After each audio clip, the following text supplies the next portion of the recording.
আপনারা জানেন না, এখানে মা বোনেরা যারাই আছেন সকলে কিন্তু একটা জিনিস জানেন, আমরা বিএনপির খিদির পাড়ার অনেক লোক আছি, আমরা কারা নির্যাতিত, আমরা মামলায় নির্যাতিত, আমরা ঘরে থাকতে পারি নাই, বাইরে থাকতে পারি নাই, আমরা যদি কোন হাট বাজার কিছুই করতে পারি নাই। কিন্তু ওই দূর সময়তে আমাদের পাশে নিবেদিত প্রাণ অ্যাডভোকেট আব্দুল সালাম ছিল, আপনারা জানেন। আমাদের অন্য কোন নেতাকে আমরা পাই নাই, আমাদের জেলে খোঁজ খবর নেওয়ার মতো কাউকে আমরা পাই নাই। আমরা যখন মামলা খেয়ে বাড়ি ছাড়া দূরে রয়েছি, আমাদের ফ্যামিলি চালানোর মতো অন্য কেউ দাঁড়াই নাই। এই অ্যাডভোকেট আব্দুল সালাম আমাদের পাশে সবসময় ছিল, আমাদের বাসার খবর নিছে, ফ্যামিলির খবর নিছে, সর্বদাই সমস্ত খবর আমাদের এই অ্যাডভোকেট সালাম সাহেব নিছে, এবং কি সর্বোচ্চ সহযোগিতা করিয়া আমাদের ফ্যামিলিগত সহযোগিতা করিয়া সে আমাদের পাশে রয়েছে। এই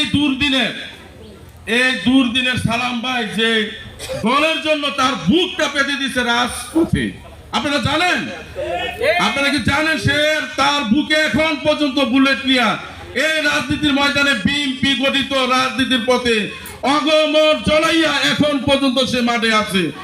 আমরা আশা করি আগামী প্রজন্ম অ্যাডভোকেট সালাম আজাদ বহুজন টঙ্গিবাড়ি সেই রাজপথে থাকবে ইনশাআল্লাহ, আমরা আশাবাদী। কারণ আল্লাহ কখনো কোন বান্দার কষ্টকে অস্বীকার করে নাই। এই বিএনপি রাষ্ট্র কাঠামোর সমস্ত কর্মকাণ্ডে আমাদের অ্যাডভোকেট সালাম আজাদ শুধু লোহজন টঙ্গিবাড়ি নয়, সমগ্র বাংলাদেশে সে দ্রুত প্রগাঢ় গতিতে সে এই বিএনপির সমস্ত কার্যক্রমে চালিয়ে যেতেছে।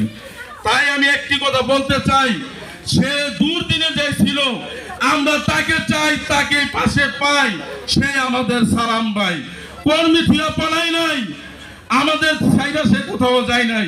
সে দুঃখের দিনও ছিল, এখন সুখের দিনও আছে, আমরা তাকে ভবিষ্যতে সুখের দিন আমরা রাখতে চাই। এই বলে আমার সংক্ষিপ্ত বক্তব্য শেষ করলাম। বাংলাদেশ জিন্দাবাদ, বাংলাদেশ জাতীয়তাবাদী দল জিন্দাবাদ, তারেক রহমান জিন্দাবাদ, বেগম জিয়া জিন্দাবাদ, প্রেসিডেন্ট শহীদ জিয়াউর রহমান অমর হোক, অ্যাডভোকেট সালাম ভাই জিন্দাবাদ।